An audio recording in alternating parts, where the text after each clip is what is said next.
If you're willing, I'd like to ask you, Maxwell Wu, what is the biggest risk? I think the biggest risk, you know, right now in this market is price fluctuation, right? Investors do not like uncertainty.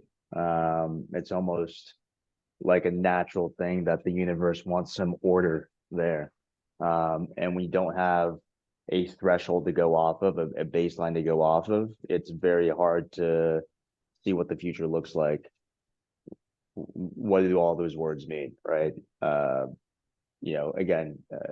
you mentioned insurance, and I think a lot of investors, and I'm sure a lot of your listeners have noticed insurance costs skyrocket 30, 50, 100% of what it was previously.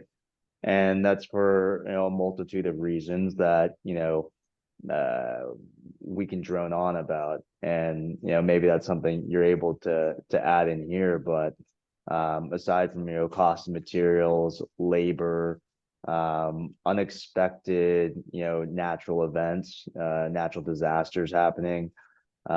These are all things where folks didn't think there'd be such a destructive hailstorm in Texas, right? These are things that are truly anomalies, black swan events. Again, market does not like uncertainty.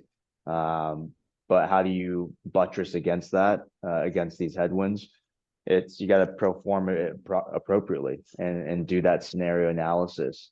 And whether we do that for line item expenses or really on a more macro basis, what happens if interest rates go up another 50 bips, 100 bips, 150 bips?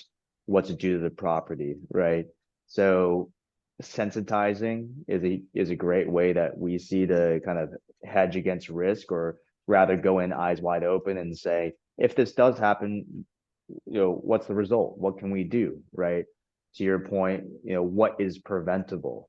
What are things that you can transfer risk on? Um, so that's how we view risk, and that's how we assess it, and that's how we hedge it. But in terms of, again, answering your question, what do we think the biggest risk is the highest level is uncertainty, right? But if you want to be more specific with regard to real estate, insurance is certainly up there, and making sure that you have the right folks that have seen where policies were previously in high inflationary times, and in times of stress or limited credit supply, or liquidity in the market, right?